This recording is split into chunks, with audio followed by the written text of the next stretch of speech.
Welcome to the latest edition, GaryScottThomas.com. Here's what we know. What I really enjoy doing is finding the busiest people in the world and then finding the most inconvenient time to make them sit down for a half hour. That's what I did with Whitney Miller. Oh my God. No, actually, this is perfect timing. Working because we'll go into it. Whitney's got a brand new country song out. Yes, her face is familiar. Yes, you know. Yes, you've heard that voice. But working with your people, like trying to find time. And then I'm like, wow, how busy can she be? And then I started looking you up and doing a little bio search. And I'm like, is there anything you haven't done? People ask me that and I'm like, I'll have to think, but yes, there are things. I'll find them and I'll try them out. I admire your spirit and the fact that folks, let's just get the elephant out of the room. Miss USA 2012, right there, right out of the room. And then you're a wakeboarder. So you're a professional wakeboarder. Did you get your black belt in Brazilian Jiu-Jitsu? No, I didn't. I'm just a blue belt still, but I do. Yeah. Mm-hmm. And you toyed with the idea of boxing and MMA. Did you get into the ring? I did get into the ring. I went to full fight camp in Thailand and did a full boxing fight camp in Santa Monica, and then ended up getting into the ring to actually box. And I've done a bunch of jiu-jitsu tournaments and things like that as well. I'll share this with you. I talked to a buddy of mine who is a professional. He's a sports broadcaster. Voiced the Golden State Warriors, in case you need him. And I asked him, what was the hardest sport to broadcast? And he goes, you know what it is? Boxing. And I said, why? He goes, because the natural inclination when you see someone get hit in the face is to go, oh my God, he got hit in the face. And it's so true. I'm like, I can't imagine what it would be like to get hit in the face. I mean, how do you, that's one of those pain management sports. Not to say that wakeboarding is, I'm sure all of those things are. There's no sport that doesn't have an element of pain. But rarely does the sport design to inflict pain on you. That's the key. Right. The whole point is to either hurt someone and try to not get too badly hurt. Wow. I just find this the most fascinating thing as far as where you go with that and what made you want to do it. I mean, we can talk about your childhood and stuff like that and being raised with your brothers and stuff. I mean, but what made you just want to say, no, I'm all in, y'all? It's real for me. It's a challenge. I mean, my parents have always told me Whitney's going to do what Whitney's going to do, right? Someone will tell me, go try or don't try this. I've already done it. And I'm the type of person that wants to know what that's like. I want to taste it. I want to feel it. I want to hear it. I want to know for myself. And when I was Miss United States, I was handing my crown over. And a lot of the people at that time think, okay, now it's time to get married and have babies. And I just wasn't at that point in my life. I wasn't ready for that. And so I wanted the next challenge. And I thought the way that I could challenge myself the most and challenge other people to kind of think outside the box of what a beauty pageant winner can do or should do is go into fighting. And it's a crazy, crazy idea. I look back thinking like, wow, what a nutcase. But we're not overall, judging here, Whitney. We're not judging. All right, good. We're in a safe space here. I still can't make it. What was it like the first time you truly got punched? I mean, punched. So I remember that because I was punched a few times, getting used to it, getting used to something coming to your, like hitting in your face without blinking. That's another way of training. But I was in a sparring session with she's long and tanky, and she was lanky, and she was a southpaw, so she had the unorthodox stance, and she hit me with a hook straight to the face, and that was the first time I thought I was going to go down. I thought I was about to get knocked out. Everything was just stopped for a second, and I had to really figure out what I was about to do. And I still stood up and kept going because that's it. You don't have time to think about what to do next. It's you get hit, you take a deep breath, and you keep going. Otherwise, it's going to happen again, and it's going to hurt a heck of a lot worse. the second time around. You know, there is the option to quit. I mean, I'm just throwing that out there. Yeah, trust me, I've bought that option plenty of times. No, I'm out. Peace out. I'm done. Thanks. This has been lovely. I know. Right? High five. I'm good here. Let's go have lunch. Yeah, we've done this whole boxing thing. That's kind of fun. That's a hoot. We're going to go down that. And then, because again, we're going to get back into the reason we're talking to Whitney is because she's got a brand new album, brand new song. Is the video been released? Because I can't find it. I found the behind the scenes video, but I haven't seen the video. Yeah. The video has not been released yet. We're working on like some partners for that, but in the next, I think 2 weeks tops is when it'll be out, and it's done. It's ready to go. It's just, you know, some of the back end stuff you got to go through for promotions and yada, yada that I'm still learning. But 2 weeks tops. I mean, I am a very, an impatient person, and I cannot wait for this. I'm chomping at the bit. I need to get it out there. It's time. Well, just watching the behind the scene video is fun. Is sequins and rhinestone uncomfortable? Because it looks like it's uncomfortable. Yes. I will be the first to tell you that yes, they're uncomfortable, but Gary, they're cute. And they sparkle. Hold on, let me write that down. They're uncomfortable, but they're cute. I think it's so much fun. I think the song is fun. It's called Diamond Country. This is where the sparklies come in and stuff like that. I want to say I was surprised that you were a singer until I started doing my research on you. And then, like I said, there's nothing you could do. If you came in and told me you were going to start astronaut training next week, anybody who knows you, anybody who has any inkling of you would go, okay. All right. Okay. Yeah, that makes sense. Hell, why wouldn't she do that? Go ahead, girl. Yeah. But what was it about? Is singing something that's always been a passion? Because you have a lovely voice. I enjoy it. My favorite song on what you released, I love Let's Do It Wrong. Because anything that grabs my attention by, wait, let's do it wrong, and then to hear it just be a slow torch burn. I mean, I enjoyed the heck out of that. Where did the passion come from? And did you sing all the way through high school? And we'll get into the pageants too. Was that one of your talents? No, honestly. So plot twist here. Singing was always my biggest fear. Like, I'm telling you, I was petrified to sing because someone told me when I was 10 that I couldn't sing. And maybe at that point I couldn't sing. I was a 10-year-old jumping around the living room or whatever, and I was told I couldn't sing. And I really took that to heart, and I internalized it and didn't allow myself to sing ever. I was so scared. My biggest fear was someone catching me singing or hearing me sing. When someone would ask me to sing, it was either I would completely shut down or I'd start crying. It was a ridiculous amount of fear surrounding it.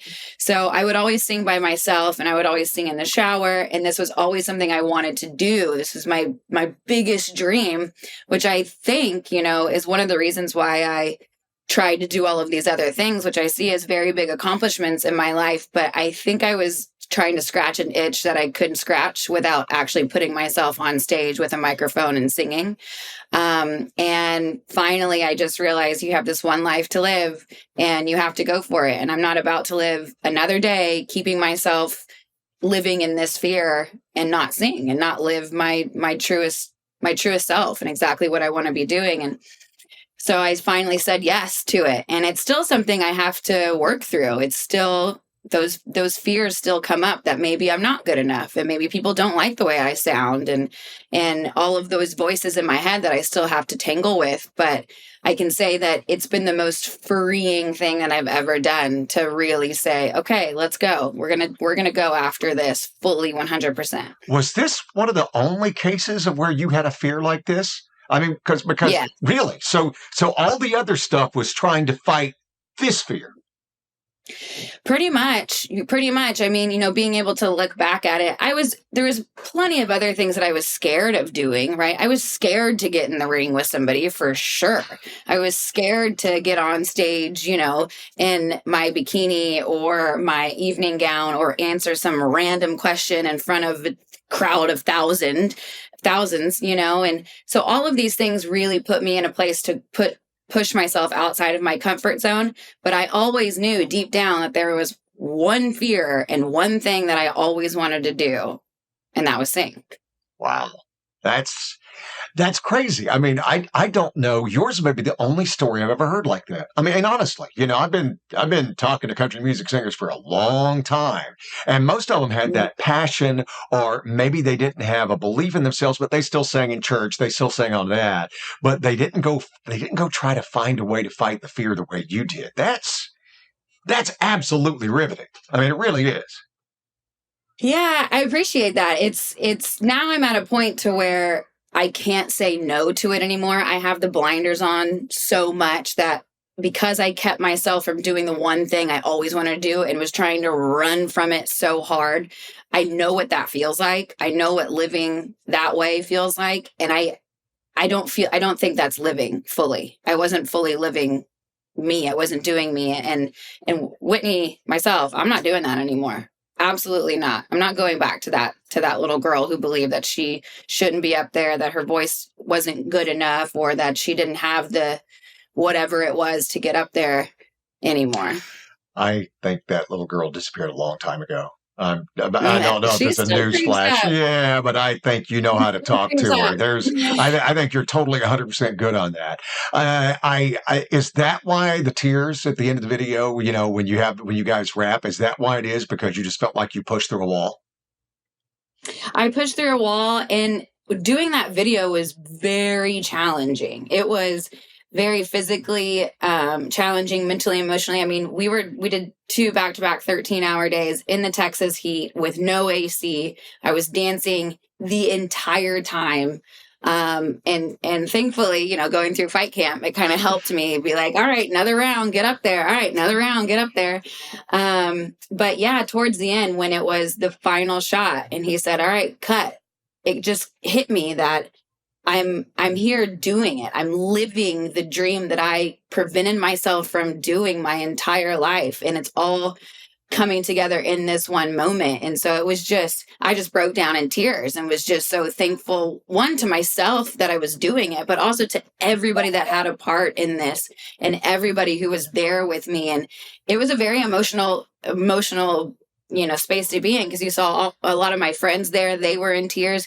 Even the extras that were there performing with me and cheering me on as a part of it, they were there cheering. Some of them were in tears. It was like the energy in there was wild. Couldn't you guys find a place with air conditioning, for goodness sakes? I mean, what the hell? I mean, why did it have to be a ghost town in Texas? Because it was perfect, it was perfect. I'm like, everyone suck it up. Yeah, because those are just the kind of bars you're going to go in and find a woman in rhinestones and sparklies. But yeah, exactly. How much the video process, because I've known a lot of singers, and I'm like, Jason Aldean, I talked to him a couple of months ago, and he was like, you know what I love? I love that I'm in the fact of my career, I don't have to do anything except be the singer. I don't have to act. I don't have to be a part of it. But then there's some people who are great. I don't know if about Lainey Wilson, I think is amazing actress when it comes to being a singer. But I would imagine this would appeal not only to your skill set, but the fact that it's scary. You know what I mean? Exactly. Very scary. Very scary. And it's always changing. There's no one right way to do it. You have to kind of forge your own path. And really in the music industry, so many people are going to tell you to do it this way or do it this way, or don't do that, or don't be this, be more like this. And throughout, going through all the different experiences in my life, I already had to do that. I've had tons of practice in trying to forge my own path. And all of those lessons are coming in handy a hell of a lot right now, which is is so nice. Well, that's the beautiful thing about music today, right? Because the truth of it is, as little as 10, 12 years ago, you went to Nashville and they told you what you needed to sound like, especially 15, 20 years ago. Here's your shirt. This is what you'll be wearing, and this is the way we'll do your hair. And now it's all about, well, what are you bringing to the party? What is it that you're bringing? What's your thought? What's your outlet that's going to go? And yeah, I said I enjoy the songs, but I'm telling you, your wheelhouse, you can do tempo, which is great. your tempo is great, but I think the parts that people love about the album is the torch songs. It's the songs where you bring it down, and I just think that's a real good area for you right there. Thank you. I'm excited about opening up to that area even more. I mean, Do It Wrong is one of the most vulnerable songs that I've written, and it comes from I haven't talked about it publicly, but I sat down with an ex of mine and I had one inkling of a thought of, what if we had one more night? What would that be?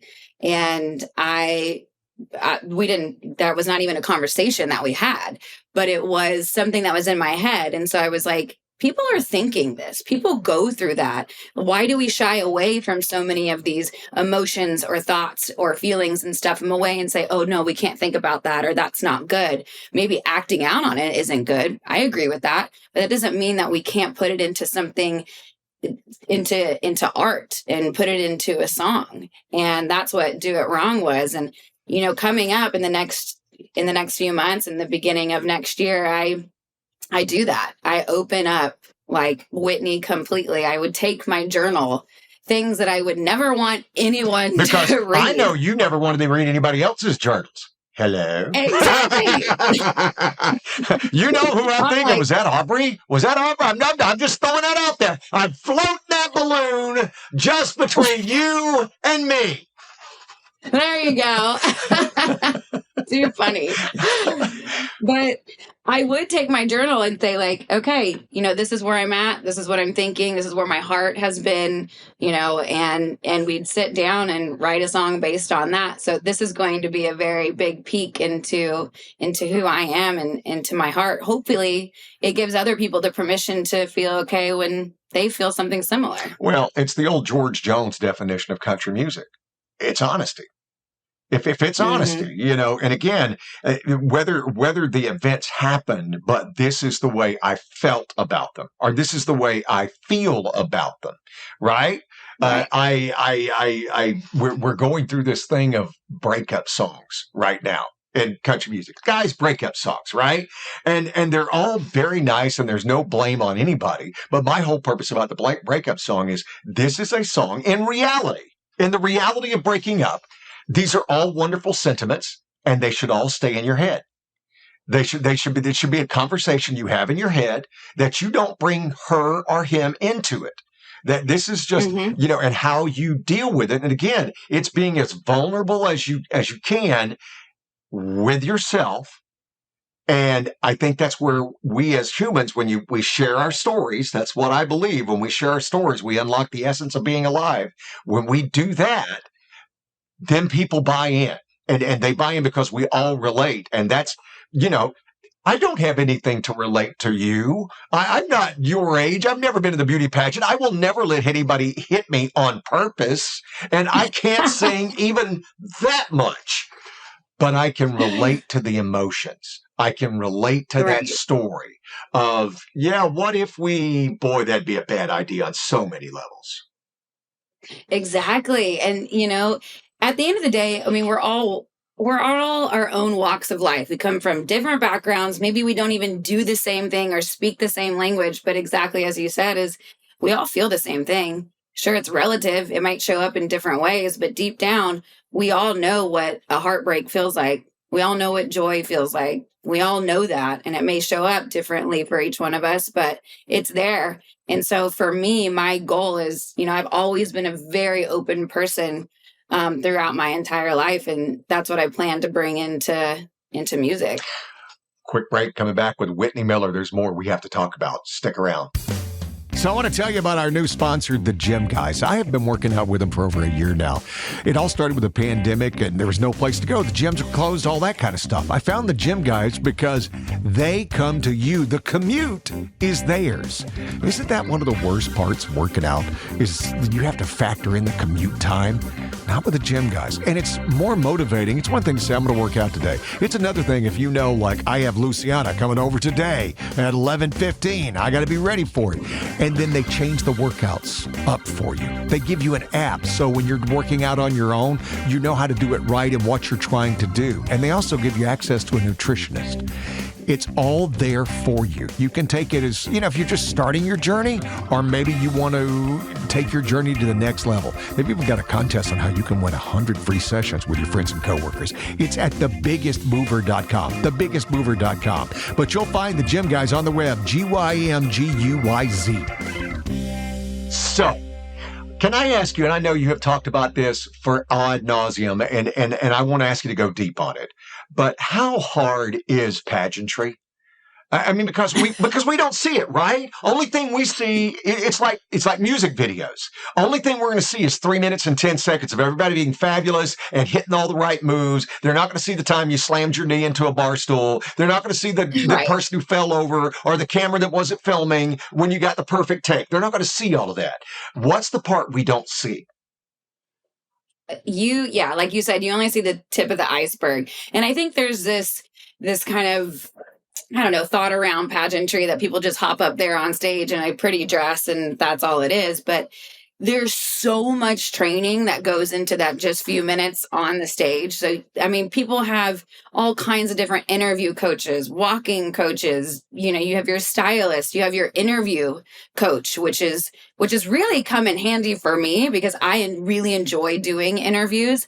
But most of the time your energy and your resources, if it's not fully within pageantry, you're not going to win. It's like being in a sport. So think about how often you have to train if you're a soccer player, if you're a football player. It's very similar to pageants as well. Wow. Walking coach. Which is wild, right? Those are two words I never thought I would hear in my lifetime. That I have a walking coach. I mean, oh my gosh. You might have a therapist, but a walking coach, and it makes total sense. It makes total sense, but that's what I'm saying. That's why I love that answer, is because I can guarantee you 90% of this audience has never heard of a walking coach, much less an interview coach. Right. And at the time, I had no idea what that was either. And let me tell you, I was kind of the black sheep of the family. They did their very best to get me with all of the coaches. And I kept saying, no, I don't want that. I went to a few coaching things because I wanted to understand exactly what I needed to do. But at the end of the day, I didn't want them to try to mold me into something that I wasn't. That was super important to me. So as you can imagine, in that industry, it was a little bit of a love-hate relationship with me. Because you are so fiercely independent. And again, I urge you to go look up Whitney Miller, and don't confuse her with the chef. There's a chef, Whitney Miller, and but it's to seeing and getting to know you as little as I have right now. What was the year of being Miss USA like? Because you're under contract, and they want you to do this, and they want you to do that. Maybe that was another lesson for you to learn, huh? Oh, for sure. For sure.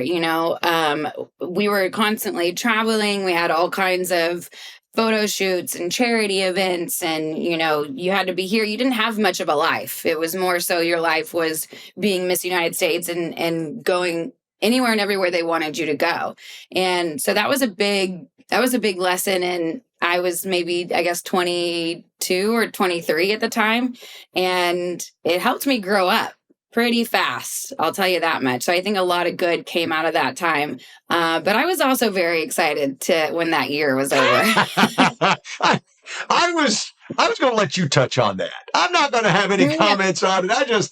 Because you have, again, if you're Miss United States, I'm talking about the organization, right? I mean, you have an image and stuff like that. So they want you to look a certain way and walk and talk a certain way. But the thing I learned about you within 10 minutes of just, deep diving on you is you are your own person. And you have your own thought, and you remind me of Shania Twain in this way. Shania Twain knew what she wanted to see. She knew how she wanted to be seen, right?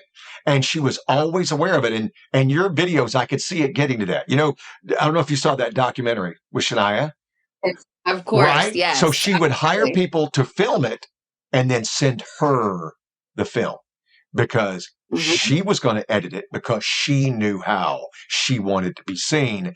And just watching that, I'm like, that's where you're going. watching Thank the you. video for Diamond Country. I was like, okay, I can see you going in that because I can't imagine you not wanting as much control over that, especially with with the background of being Miss USA, where they control how you appear, look, and everything else. It seems like that's just a natural progression for you. Yeah, I hope so. And I think so. And, even with Diamond Country, I was very much so a part of how I wanted the lighting, where I wanted to shoot it, how the editing was going to go. I was sending them by the second certain things that I didn't want in there, how I wanted this, where I wanted this. And so I was very much so involved in that. And even as I write these new songs that are coming out, I already envision what the music video looks like. And I'm a very visual person. Even when I'm writing, I go into a writing room and I see it as almost a movie. So it's like I'm watching the music video as I'm writing the song.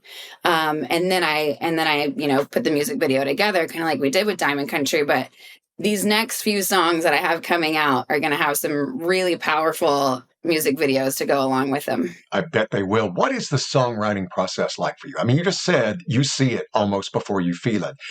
And I love asking, I talk to songwriters all the time. I just had Nicole Gallion on. And I just, when you sit back and go, I'm always intrigued, does the tempo come first? Do the words come first? I mean, have you flipped it? Have you ever written a slow song you turn fast or vice versa? For me, it's usually an idea comes to mind, and whether it's a word or kind of a vibe of a story that I want to go with. And then I see it visually, like it's almost like a mind movie plays out. And so if I'm watching a movie of this certain circumstance that happened to me, it'll like play out for me. And then I just start kind of like talking it through. Melody comes pretty easily for me. And so if I have a lyricist in there with me or someone who can, make a track that goes hand in hand with each other, and we just kind of build it from there. But at the end of the day, it's about, I try to really anchor into how it makes me feel. And are the lyrics being as authentic to who I am as possible? Would I really say that? Would I really want to sing that way? Would I really feel that way? If not, I'm not putting the lyric in there. And if even down to the melody, if the melody doesn't create a sense of the same feeling that I want, then I'll change the melody of it. I just want it to really encompass who I am. And so when I say you get a sense of my heart in this, you really do, because I'm stripping it away to make sure it feels authentic. Everything feels authentic to who Whitney is. I think we've established you like difficult things. Were you ready for how difficult being in a recording studio is?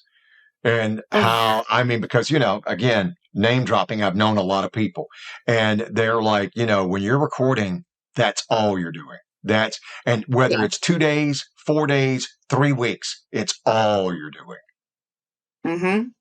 It's fully consuming, and not even just what you're doing, but mentally, emotionally, everything goes into it. And remember, I was terrified to sing.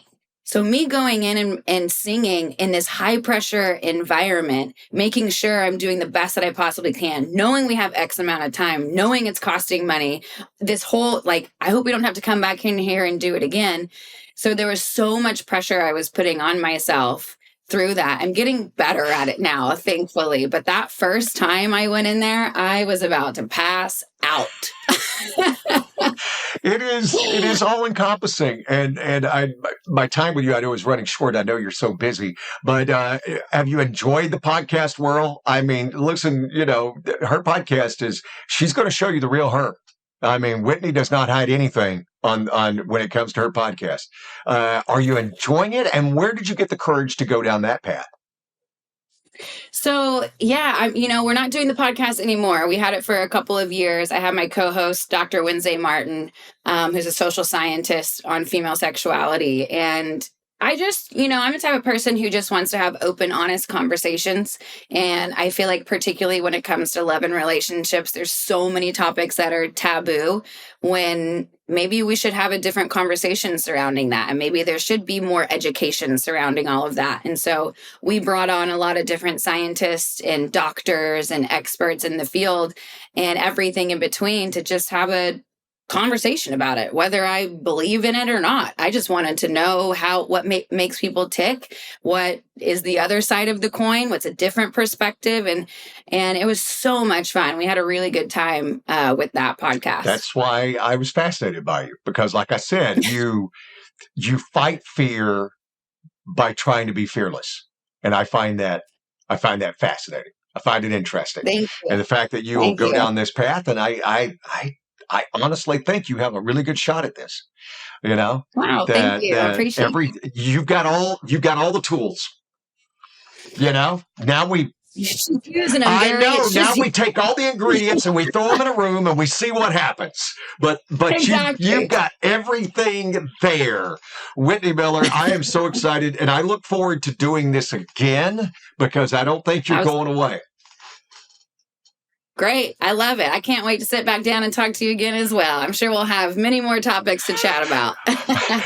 I can't find out what you've done in the few months that'll pass between now and then. It'll be like, well, I drove an Indy 500 car, and then I would love to do that. So if there's anyone out there you know what? I'll make a list of things you can try to do. All right? I mean, punt in an NFL game. I'm going to make a list of things you could do.